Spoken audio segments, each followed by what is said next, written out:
In recent weeks, a scientific paper with a very provocative title has been circulating throughout the trauma therapy world. The body does not keep the score. If you know Bessel Van Der Kolk's book, which has sold millions of copies worldwide and fundamentally changed how many of us think about trauma, you immediately understand why this title is generating real movement in the field. And if you work with somatic approaches, with nervous system regulation, with Porges' polyvagal theory, you might be feeling genuinely disoriented. Do I need to change everything I tell my patients and maybe teach in my courses? Do these approaches no longer work? Does the body have nothing to do with trauma? I want to address these questions calmly, precisely, and with the perspective that comes from years of deep work on integrating the sciences, not on isolated theories taken one at a time. Because the point here is not who is right. The point is that the field is maturing. And for anyone working seriously in this area, that is always good news. The paper I am referring to was published in 2026 in Frontiers in Systems Neuroscience. And it is authored by Stephen Kotler, Michael Mannino, Clem Fox, and Carl Friston. Who is Carl Friston? Is one of the most cited computational neuroscientists in the world. His work on predictive coding, on the theory of the brain as a prediction machine, is among the most robust theoretical frameworks we have today for understanding how the nervous system functions. So, we are not talking about a fringe paper. The central argument is this. Trauma is not literally stored in the peripheral tissues of the body as an autonomous entity. The metaphor of trauma as something trapped in the body, physically deposited in the muscles or organs independently of the brain and nervous system, is biologically inaccurate. This does not mean the body is not involved. It means the mechanism is different from how it has often been described, especially in the way certain ideas became simplified as they moved from academic text to social media, where to reach people you have to be brief, and brevity inevitably means incomplete. The predictive model, or predictive processing. Let me explain it simply. The brain is not a passive recorder of reality. It is constantly engaged in making predictions about what will happen next. Every second, it builds models of the world and updates them based on incoming information. This is not a new idea. I introduced the predictive model work in my book Stress, Emotions and Health, published several years ago, and it is at the foundation of the integrative functional schemas and other practical tools for integrated clinical work. When a traumatic experience occurs, this prediction system becomes miscalibrated. The brain learns with excessive certainty that danger is always present. From that point forward, it builds expectations so rigid that they become a self-confirming loop. The brain predicts danger. The body responds with arousal. The brain interprets that arousal as further evidence of danger. The brain reinforces the prediction. In this model, the body is fully involved in the loop. Absolutely. But the loop originates in the central nervous system, not in the peripheral tissues. The metaphor the authors themselves use is effective. It is not a scratch on a record that causes the same section to skip on repeat. And speaking of cross-disciplinary integration, a similar metaphor in a slightly different form was used by Kahneman the Nobel Prize winner in economics, in his work on decision-making and cognitive bias, in a book published more than 15 years ago. When our predictive system is not working well, it behaves more like a phone autocorrect that learned the wrong rule and refuses to update. Every time you type something new, it corrects you with the wrong word, because its prediction system is convinced it already knows what you mean. Healing, in this view, does not mean releasing something that is trapped. It means updating the brain's predictive model. Around the same time, in the BJ Psych Bulletin, the journal of the British Journal of Psychiatry, one of the highest level publications in our field, another critical contribution appeared. Its author, Michael Scheringa, I hope it's the right pronunciation, conducted a systematic review of the scientific evidence cited by Van der Kolk in the book. His conclusion? In many cases, the evidence supporting the neurological claims is incomplete, selectively presented, or inconsistent with the broader research literature. We can accept this calmly. Van der Kolk's ideas are not exactly new, and fortunately, science keeps moving forward. Two critical points in particular. First, the claim that trauma causes permanent neurobiological damage is not robustly supported by the available evidence. Second, the thesis that somatic treatments proposed by Van der Kolk, which are not the only somatic approaches that exist, are superior or uniquely effective compared to other approaches, is not confirmed by comparative meta-analysis. Said that way, it may sting for those of us who work in this direction. But wait, hold that reaction, which is itself a kind of predictive error, and let's look more carefully. This is exactly where clinical practice and direct experience make the difference. Now, listen to this part carefully, because it is fundamental. These critiques are not saying that somatic symptoms of trauma do not exist. They exist clearly and powerfully. They are not saying that body is not involved in trauma. It is deeply. They are not saying that working with the body is useless. It is not. They are saying that certain biological explanations offered in the book and then amplified in simplified form through popular culture do not hold up to rigorous scientific scrutiny. There is an enormous difference between saying traumatized patients have real physical symptoms that are resistant to purely verbal treatment, which is clinically true and observable, and saying trauma is physically imprinted in the body's tissues like a scar. The first is a phenomenological reality. The second is a mechanistic claim that requires evidence.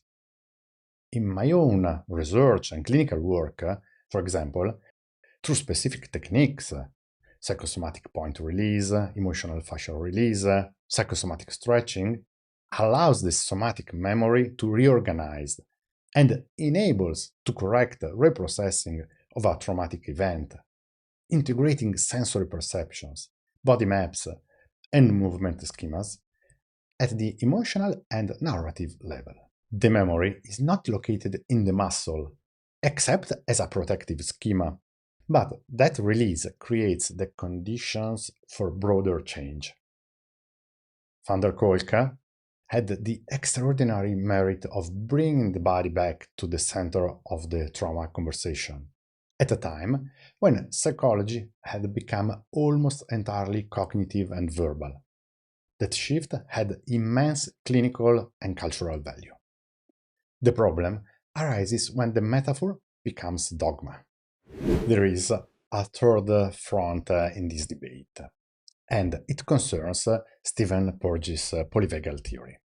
In February 2026, Paul Grossman and 38 co-signing researchers, specialists in autonomic neurophysiology, published a formal critical evaluation. Their argument: the 5 foundational premises of polyvagal theory are not supported by available neurophysiological evidence. This, too, is not entirely new. Critical positions regarding the theoretical foundations of polyvagal theory have existed for years. When I first encountered the theory, I embraced it immediately. Then, through deeper study, I began noticing certain inconsistencies. Now, as I have also written in my book on somatic memory therapy, I believe it is valuable to know polyvagal theory alongside other models, including the central autonomic network and the neurovisceral integration model, among others. Each offers interesting theoretical and clinical insights. The points contested by Grossman and colleagues concern primarily the neuroanatomy. The distinction between the ventral and dorsal vagal systems, with the resulting hierarchy of autonomic states, does not correspond to what neurophysiological science actually describes. The evolutionary timeline on which the theory is based contains inaccuracies. The measures of vagal tone used to support it present significant methodological problems. Porges has responded defending the theory as a framework that generates verifiable hypotheses, and has already been updated in its formulations over the years. How should we read this confrontation? First, with respect for both positions. Scientific debate on complex theories is normal, healthy, and often takes years to resolve. Second, polyvagal theory has had an extraordinary clinical impact. It gave clinicians a language for describing autonomic states that patients immediately recognize as real. It shifted attention toward relational safety as a therapeutic condition. It provided a map for understanding why certain patients shut down, why others escalate, why others freeze. These clinical contributions do not disappear because some of the neurophysiological claims are contested.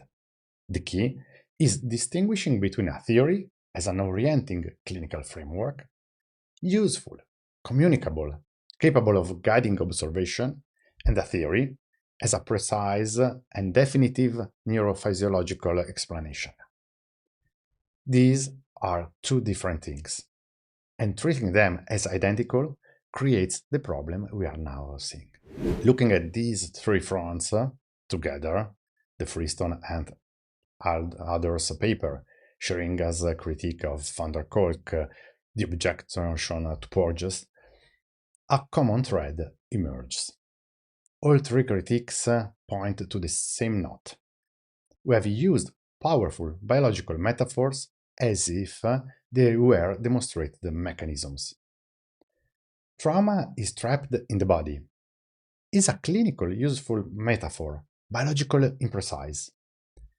That said, the releases that become possible through techniques like psychosomatic point release, emotional facial release, psychosomatic stretching are real and significant.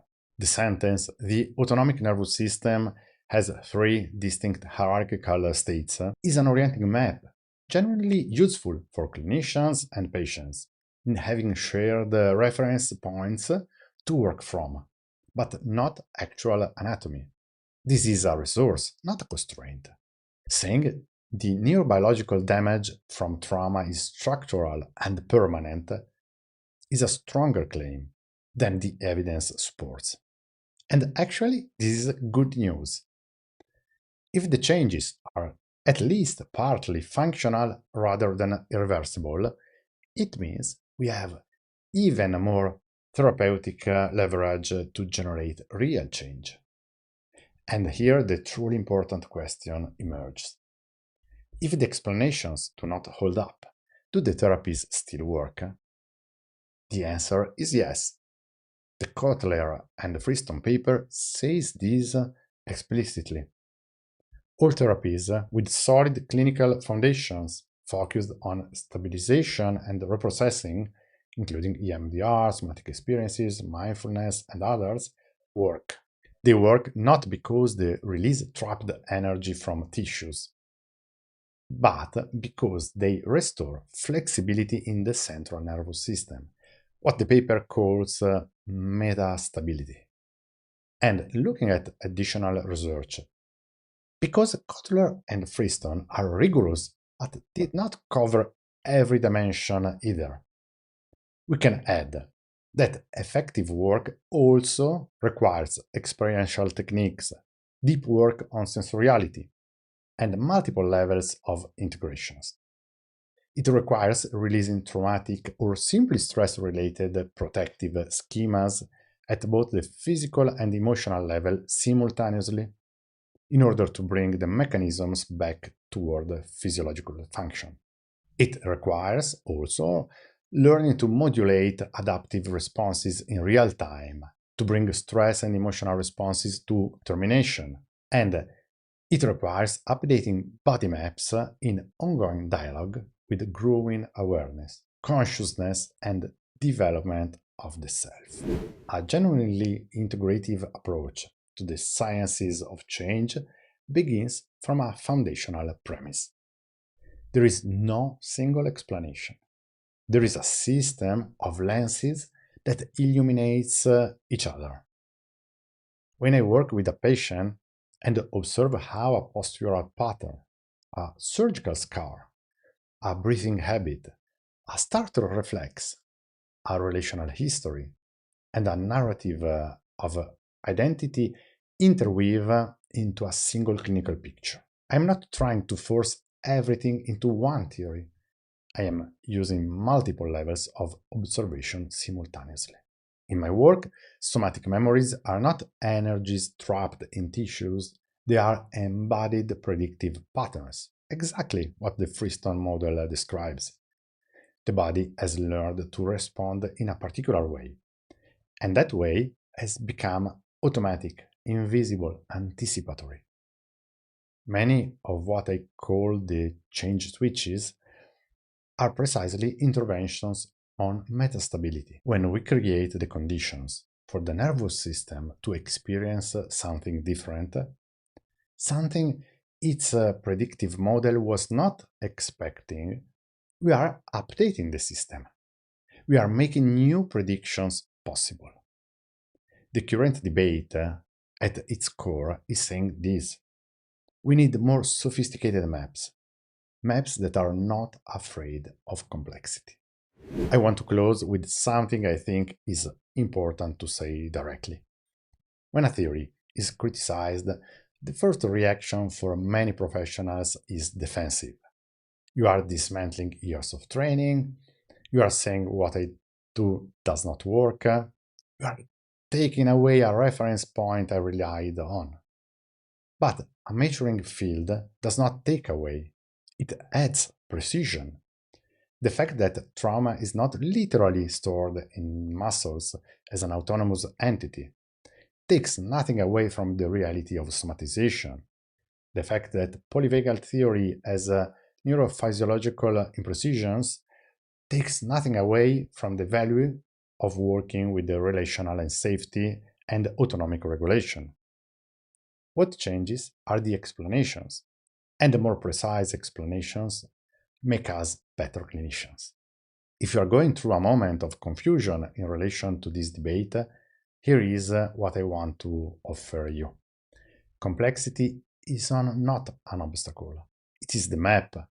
A professional who knows how to stay with complexity, who knows how to use more than one model without being enslaved to any of them, is a freer, more flexible, and ultimately more effective professional. And the next time someone asks you, so does the body keep the score or not? You will be able to answer with something far more interesting than a yes or a no. You can answer, it depends on what we mean, and being precise about it helps us work better. If this topic has been useful to you, let me know in the comments which of these aspects landed most strongly. It helps me understand what we should explore together in the coming weeks. See you next time.